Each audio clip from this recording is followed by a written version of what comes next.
უადო პატიმრობა. ჩემი ესწავლა. რაც აქვს პატიმას მისჭირი, ჩემი აზრით ის სულებს სამართლიანია და უნდა ჩეს. თქვენ სახელი და გვარი?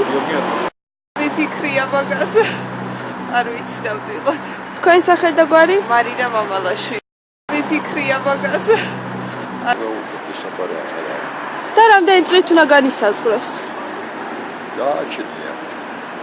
და დანაშაული. უადო პატიმრობა გეუბნია.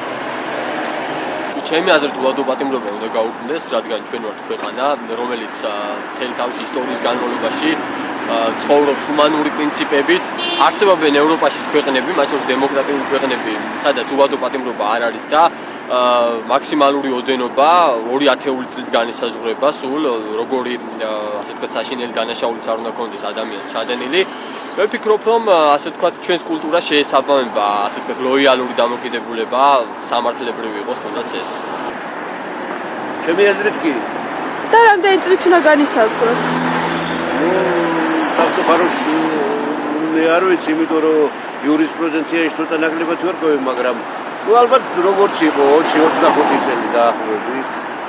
რა თქმა უნდა, ბევრია უდანაშაულო და დამნაშაველთა ცნობენ და რა. რა ხდება სახში? რამდენი წლით უნდა განისაზღვროს მაშინ ეს? ზოგი ისეთი დამნაშავე უადო კი არა დახვრეტის ღირსია. არა. რამდენი წლით უნდა განისაზღვროს მაშინ? სულ 20 წელი მაინც.